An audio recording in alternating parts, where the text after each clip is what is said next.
Overseas, at least 7 people have been killed and scores more wounded across Ukraine today after a massive missile and drone attack by Russia.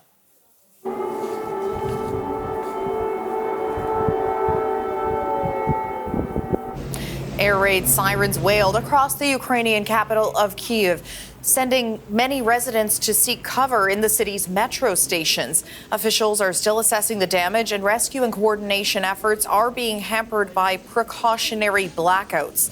The attacks in the early hours of this morning are the largest since August and come as Ukrainians prepare for what will be their 3rd winter while at war with Russia. CBC's Anna Cunningham has more from London. This really was a huge attack by Russia on Ukraine. President Volodymyr Zelensky says his country was targeted with 120 missiles and 90 drones overnight. Now, these are images from a residential area of the capital, Kyiv. People there surveying the damage after a missile pierced through the top story of that block, leaving a very visible hole in the ceiling.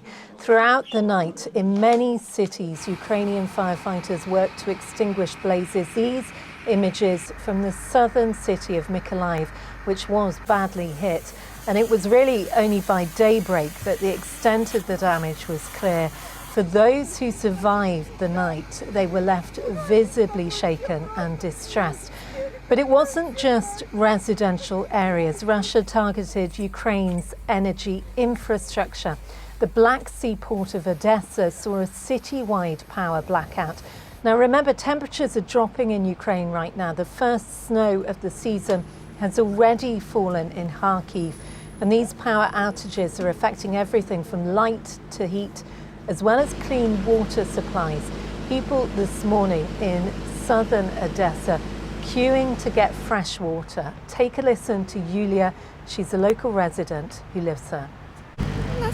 We always have an emergency reserve of water, a 5-literal container. We have used it up this morning, so we came to refill it. Cannot carry any more.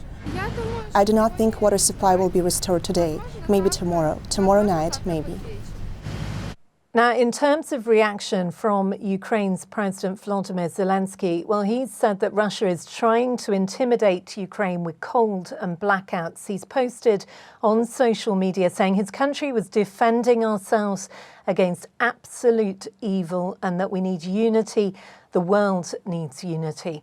Russian state news agencies say Moscow confirmed it did target Ukraine's critical energy infrastructure that it says supports defence and military industry.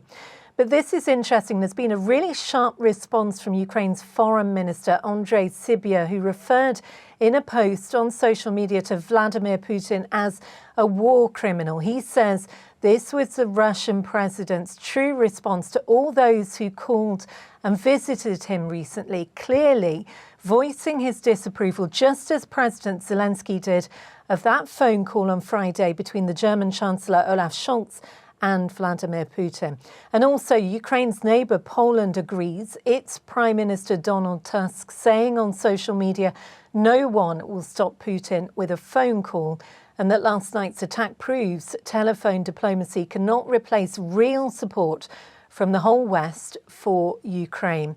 There are certainly challenges ahead for President-elect Trump. He has promised to end this war, but many today questioning how that can be done through negotiation. Anna Cunningham, CBC News, London.